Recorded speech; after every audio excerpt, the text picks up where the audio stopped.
All right, in this video, we are going to talk about a little bit more customer support. I'm going to dive into more of the details rather than why you should have it and what services I use.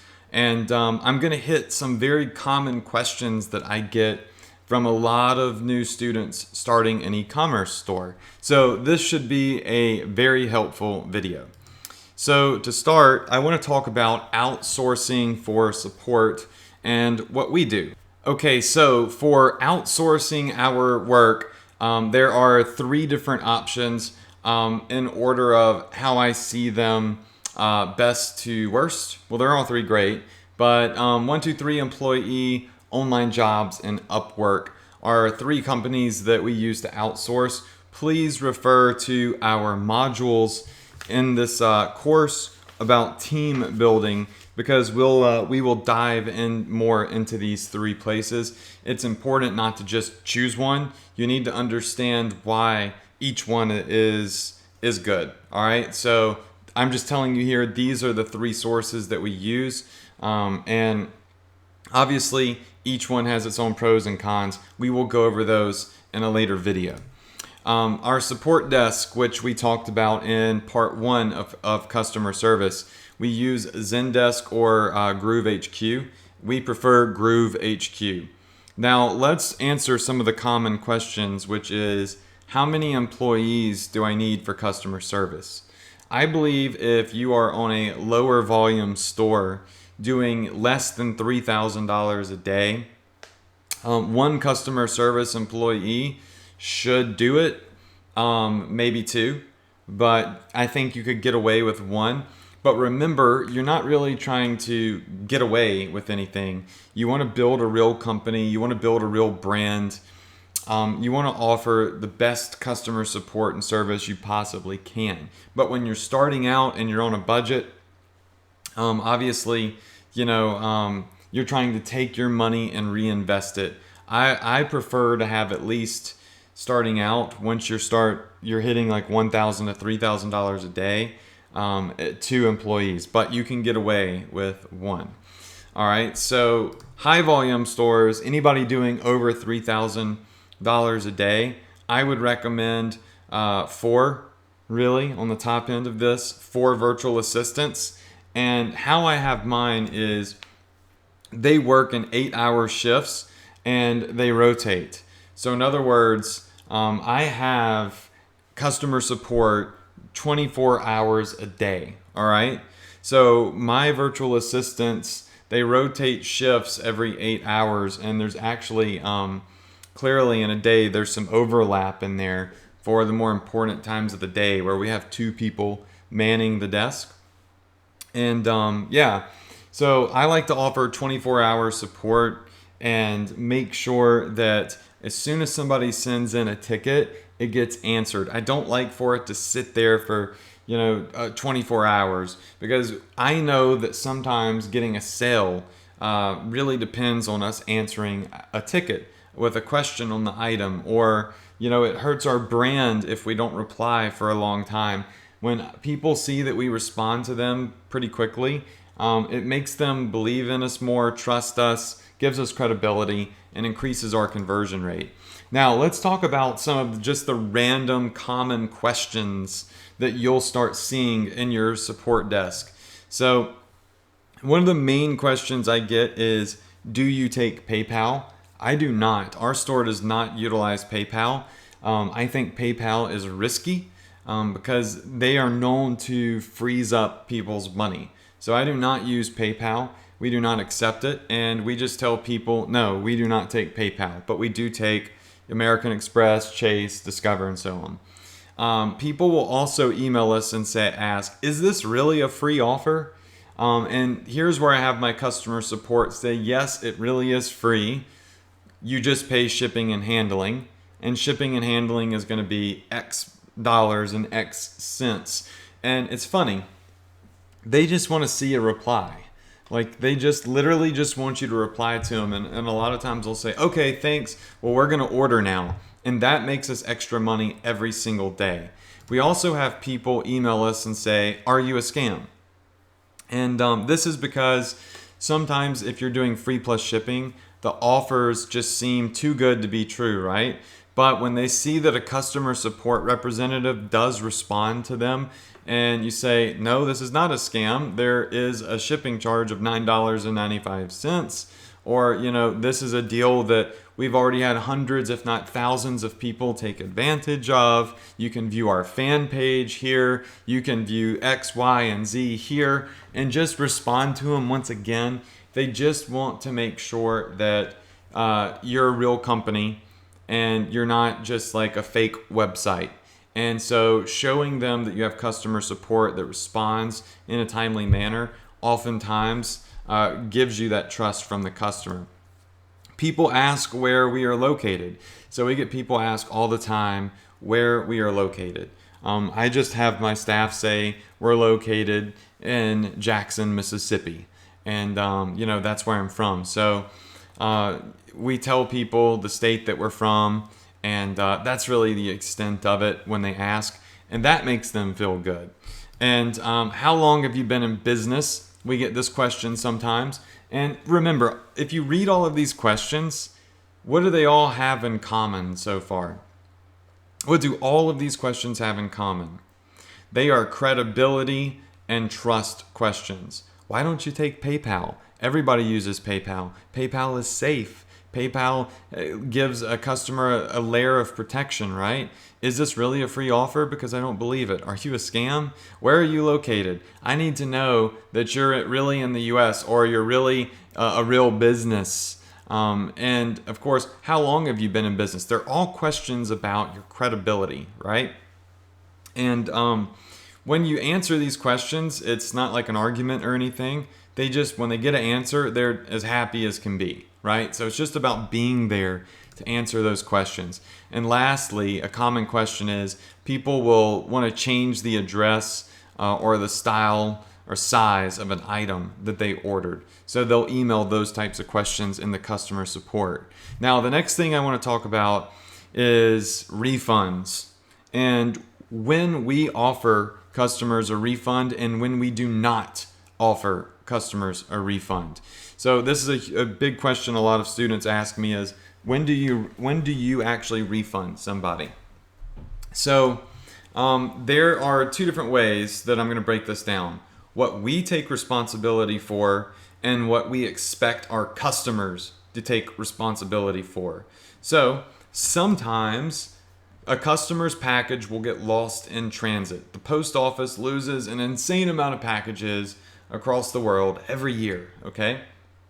And if the post office loses the customer's package and they can't find it, it never gets delivered, we will take responsibility and we will replace the order for them and explain to them that the post office lost the package. This doesn't happen often, but when it does, we do take responsibility because when we, especially with our free plus shipping offers, we say part of the reason the shipping cost is $9.95 is because it's for shipping, handling, and insurance, right? So if your package is lost, we will replace it.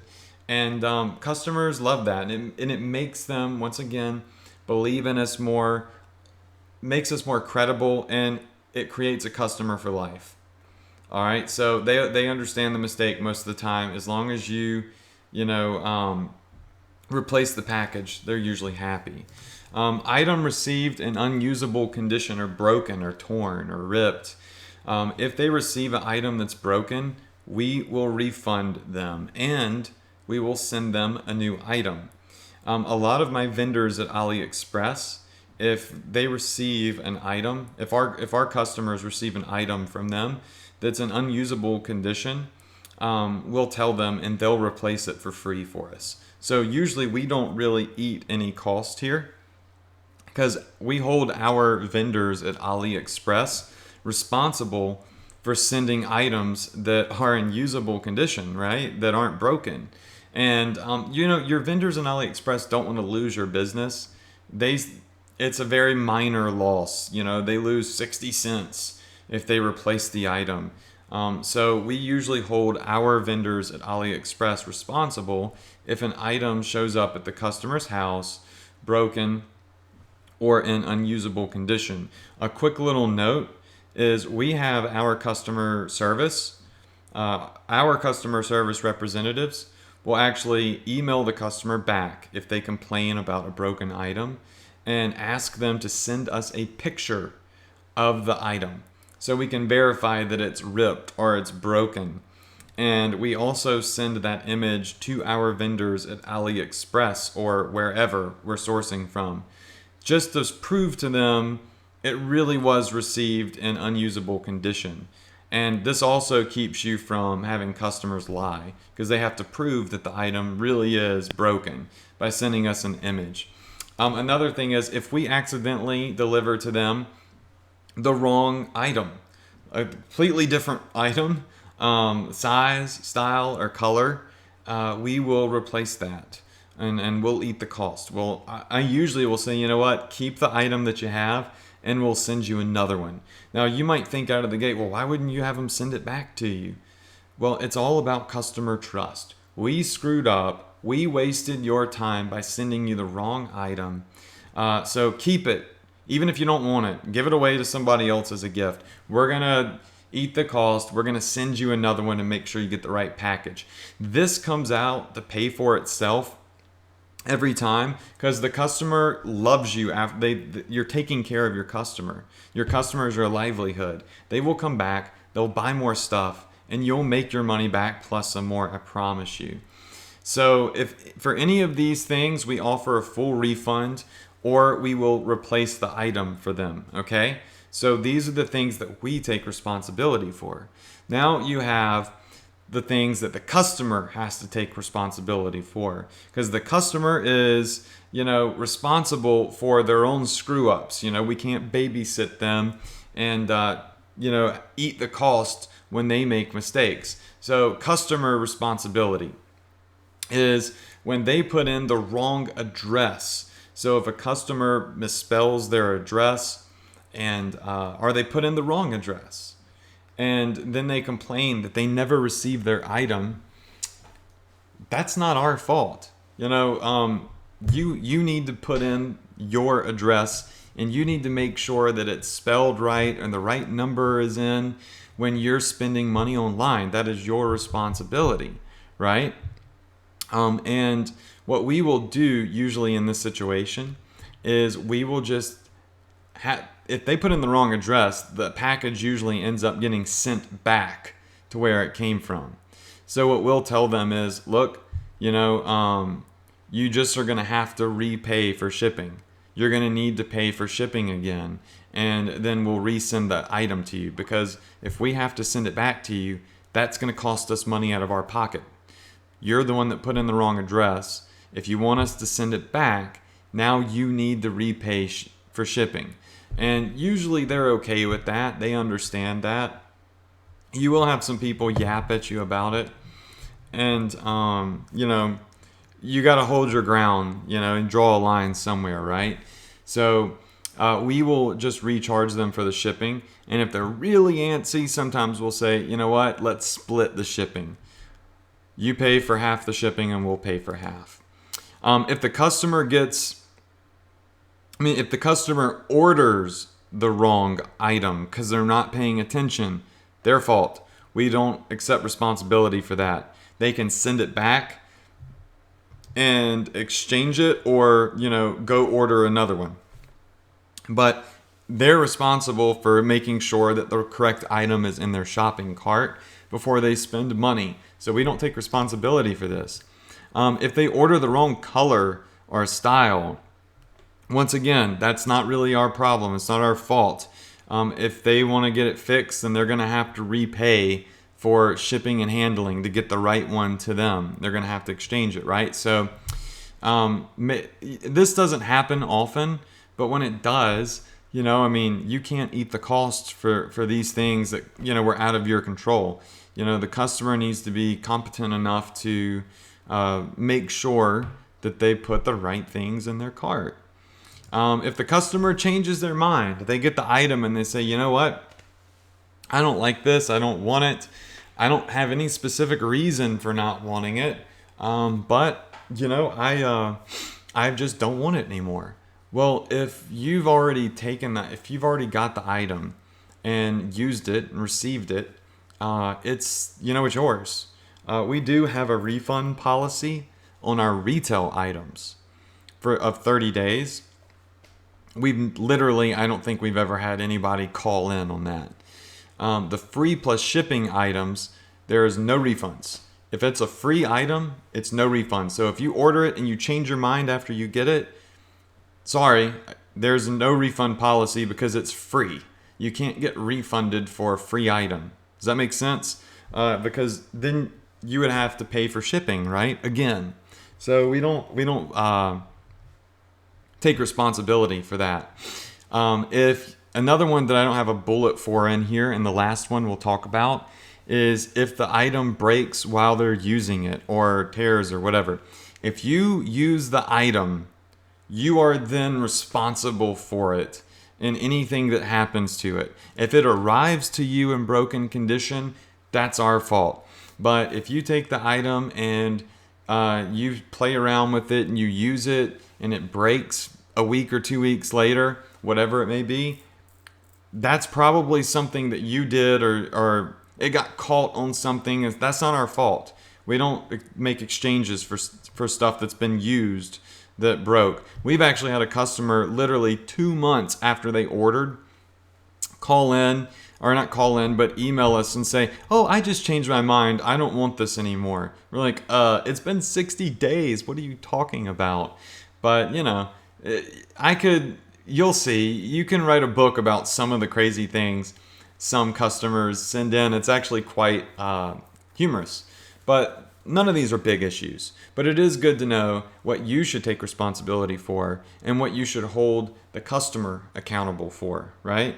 And this is how we operate our business. And we have great credibility and very happy customers. If you'd run it this way, then you can help build a more long-term sustainable brand. So I hope you learned a lot from this video, and I hope you take a lot from it and use it. Go ahead to the next one, and I'll see you there.